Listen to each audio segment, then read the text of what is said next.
A woman called Sarah brought a furry creature to a pet groomer. She told the groomer, called James, that it was a dog and needed to be groomed. James, not suspecting anything, took the creature and began to groom it. As he was cutting the creature's fur, he was stunned to discover that it was not a dog at all. The groomer turned pale and asked the woman, "Is this what I think it is?" As James brushed the dog's hair, he began to grow suspicious. There were some characteristics of this creature that didn't line up with the characteristics of a dog. But he pushed his thoughts aside and continued grooming. Or at least, he tried. Because something caught his eye that he couldn't ignore. As he groomed the dog, the thought of it not being a dog grew more and more in the back of his mind. So, the groomer decided to ask Sarah a few standard questions everyone with a dog should know. But when Sarah failed to answer the questions correctly, he knew something was up. Suddenly, the energy in the room shifted and Sarah began to look very nervous.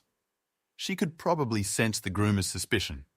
So, the groomer asked her one final question. "Where did you find this creature?" But Sarah's answer shocked him. But what did Sarah bring to the groomer? And where did she find the creature? Sarah had always loved exploring the forest that surrounded her small village. She had lived there her entire life, and she knew every inch of the dense, tangled wilderness like the back of her hand. But today, she decided to take a new route that would lead to her discovery of the dog. Despite her extensive knowledge of the forest, Sarah was always on the lookout for new and interesting creatures to discover. She had a particular love for animals, and she spent much of her time studying them and learning about their habits and behaviors. After walking this new route, Sarah came across a small cave hidden among the trees. It was a place she had never noticed before, and it seemed to call out to her with a sense of mystery and adventure. She simply had this odd feeling that she should check inside it, so she did. Without hesitation, Sarah made her way into the cave, her curiosity piqued by the unknown. She had always loved to explore and discover new things, and this seemed like the perfect opportunity. She was just moments away when she encountered something very unusual. As Sarah made her way deeper into the cave, she began to feel a sense of unease wash over her. The air was cool and musty, and the darkness seemed to press in on her from all sides. But despite her growing sense of dread, Sarah refused to turn back. She was determined to see what lay at the heart of the cave. As she pushed on, Sarah finally came to a large chamber at the center of the cave. She was quite overwhelmed by the idea that this cave would be this big. She had never been into a cave like this, so it quite impressed her. But not much later, this feeling would turn into fear. When Sarah walked further, she suddenly stumbled upon this strange and peculiar-looking animal, and she was immediately intrigued. The creature had a long, snout-like nose, a shaggy fur coat, and large, floppy ears that seemed to flop about in every direction. It was unlike any animal Sarah had ever seen before, and she knew that she had to get a closer look. Despite the creature's creepy eyes, Sarah could see that it was friendly and harmless when getting closer, and she felt a sudden surge of affection for the animal. She knew that she had to help it, but how? It seemed like a harmless dog, but she wasn't sure of it, and she hoped that she wasn't in danger here. As she approached the animal, Sarah could see that it was covered in dirt and mud, and its fur was matted and tangled. It seemed to be in need of some help, and Sarah knew that she had to do something to help it. Gently and carefully, Sarah scooped the animal up in her arms and carried it back to her home. The animal was not afraid and allowed Sarah to pick it up with ease. Sarah walked out of the cave, but as soon as the dog came into the sunlight, something strange happened. Panicked by the sunlight, the helpless animal jumped out of Sarah's arms and ran very fast back into the cave. Sarah didn't think twice before running after the animal. She soon became aware that it had stopped and was hiding in a corner.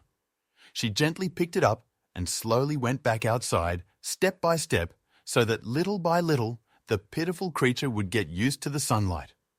Fortunately, the animal eventually adapted to the sunlight. Now that Sarah could see the animal even better, she was genuinely unsure of whether it was a dog or not. She had a strong suspicion while she was in the cave, But now that she is outside, she seriously doubts that. She ultimately makes the choice to bring it home. As she walked through the village with the creature in tow, people stopped and stared in amazement at the strange-looking creature. Some even asked her if it was a dog, but Sarah just smiled and shrugged her shoulders, not wanting to give away the animal's true identity. Sarah didn't even know this.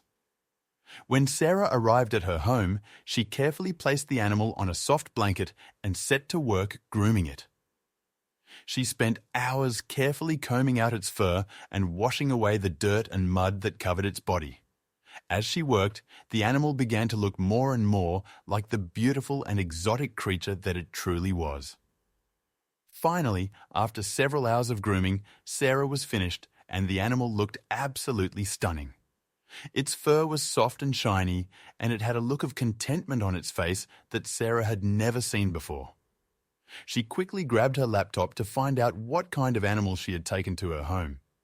She opened her laptop and began frantically looking for pictures of animals that looked like the one she had found. She searched for several hours without yielding any results, so she had to use another method to determine what kind of animal this is. Sarah knew that she had to find a way to show the world this amazing and rare creature that she had discovered in the forest, so she decided to take it to a local dog groomer and see what they would make of it. She searched for dog groomers on the internet and called the one nearby. Sarah quickly got into the car and rushed to the dog groomer. She noticed that very busy on the way, but this did not make her stop as she quickly made all those cars catch up. She was just too excited about what this beautiful animal could be. As Sarah walked into the groomer's shop with the animal in tow, the groomers were absolutely amazed by the creature's beauty and unique appearance. They had never seen anything like it before, and they were eager to learn more about it. After much questioning and investigation, the groomers finally realized that the animal was not a dog at all.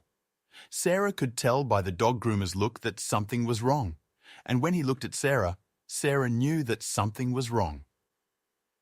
As they began to question Sarah about the animal, they began to suspect that it was something more than just a strange-looking dog. They called the police, and before long, a team of officers arrived on the scene.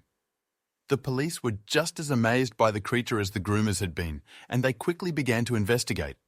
They ran tests and consulted with experts, trying to determine the animal's true identity. Sarah somehow felt sorry for the little animal that the police were doing all the testing on him. As she waited in the shop for the creature to be groomed, Sarah heard a loud noise and turned to see the creature escaping through an open window. She immediately realized that something was wrong and that the creature was in danger. Determined to help the animal, Sarah set out to find it. Sarah was hoping that the police would assist her in the search, but when she approached the officers, they refused to provide any information or assistance, and Sarah was left on her own to track down the creature. Sarah returned to the forest and searched for hours, following tracks and scanning the trees for any sign of the creature. Sarah felt helpless as she couldn't find any trace of the creature. She assumed it would be completely in fear after the police ran all these tests on him. As the sun began to set, Sarah started to lose hope. She had been searching for so long and she still hadn't found any sign of the creature. She was about to turn back and go home when she heard a faint rustling in the bushes. She froze, listening intently, and then she saw a flash of movement out of the corner of her eye. Sarah's heart raced as she followed the movement, carefully making her way through the underbrush. She couldn't believe what she was seeing. Sarah saw the creature huddled in a small clearing with a litter of newborn babies. She knew that the police would probably find the animal and its babies, and she couldn't bear the thought of them being taken away or harmed. So she made the difficult decision to take the creature and its babies back to her home, where she could protect them from harm by the police. Once Sarah arrived home, she saw that several police officers were standing in front of her house. She thought this was very crazy, but she had to find a way to get the little creatures into her house. After some thinking, she came up with the perfect idea. Sarah decided to park her car some distance away and walk to the back of the garden. There were no police officers there, so she could enter through the back door.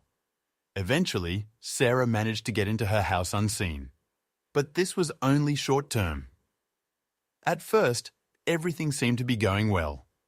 Sarah worked tirelessly to feed and care for the creatures, and they soon began to thrive under her care. But as it became night, they were more active. They started to make more and more noise. Sarah didn't know what to do because the officers were still in front of her house. Then Sarah heard a knock at the door. "Oh no," she thought. She opened it to find a group of police officers standing outside. They told her that they had received a report of loud noises coming from her house, and they needed to come in and investigate the noise. Sarah tried to hold them off, but the officers were determined to enter the house. They pushed past her and went inside, where they were shocked to see the multiple creatures that Sarah had been hiding in her home. Sarah knew that she would be in problems now. Sarah was shocked and confused and didn't know what to do. She tried to protest, but the officers were insistent, and they escorted her out of her house and into a police car. As she walked to the police car, she looked over her shoulder and almost cried at what she saw. Sarah saw multiple police officers aggressively grabbing the creatures. It was just without any mercy, and Sarah just couldn't understand why the police were cruel to those tiny creatures. It was so sad to see. As they drove to the police station, Sarah's mind raced. She thought of all the different scenarios those creatures would be put in. However, her own situation also didn't look that great. She nearly forgot that she was being arrested. Will she end up in jail? Everyone appeared to know the situation once Sarah got to the police station. Everyone appeared to be very angry with her, as she could clearly see the disgust on everyone's faces as they all behaved as if she was some sort of criminal. Sarah was then immediately put into an interrogation room. She sat there for what seemed like hours, wondering what was going to happen next.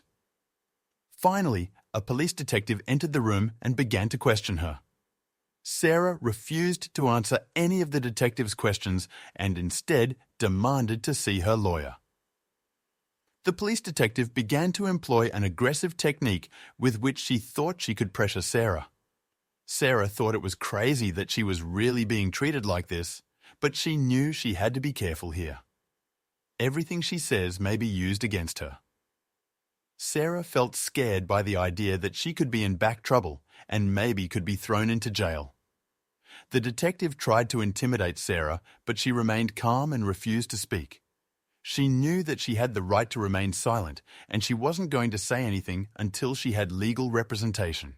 Finally, after what felt like an eternity, Sarah's lawyer arrived, and Sarah hoped that this interrogation horror would soon come to an end. With her lawyer by her side, Sarah explained the entire situation and after a while had the perfect approach and said, "Let me do the talking." The lawyer calmed Sarah down and promised her that she won't end up in jail. He said that she didn't do anything wrong there. Sarah didn't break any law. The police just want to frighten Sarah to get some information out of her. Then the lawyer called the police detectives back into the room. Police officers came back in, and the lawyer did all the talking. After a while, the police officers agreed with him and couldn't keep her in the police station. Sarah felt much relieved that she was finally able to go, but she still wanted to know what kind of creature she had found and what was going to happen to them. Sarah tried to explain that she only wanted to help the creatures and she really wanted to help them and don't let them end up being these experimental animals. "That's animal abuse," she said. Then the officers looked at her and said, "Okay, we're going to tell you. However, first, she needs to sign a secret contract that she won't tell anyone about it." Sarah agreed to this condition, and the police detectives handed over the contract, and Sarah immediately signed the entire document. The officers were about to tell when suddenly an officer came in and said that one of the little creatures was not doing well. The agents got up right away, and seeing that Sarah was allowed to know everything, she was allowed to come with the agents. As they were walking, the agent indicated that it was about a very special breed of dog that occurred in prehistoric mankind. That's why it was so special that it still existed, because they had been looking for it for decades. Sarah already had a feeling that it was a very special breed. Once arrived at the room, Sarah finally saw the tiny creatures again. One of the officers said it was a false alarm, and luckily they are all doing well. They are all healthy, as is the adult mother. Sarah didn't really dare ask, but she did anyway. "Can I take them home?" In the end, Sarah was released and allowed to keep the creatures on the condition that she find new homes for them as soon as possible. She was grateful to be able to keep the animals that she loved so much, and she worked hard to find them all new homes where they would be well cared for and loved.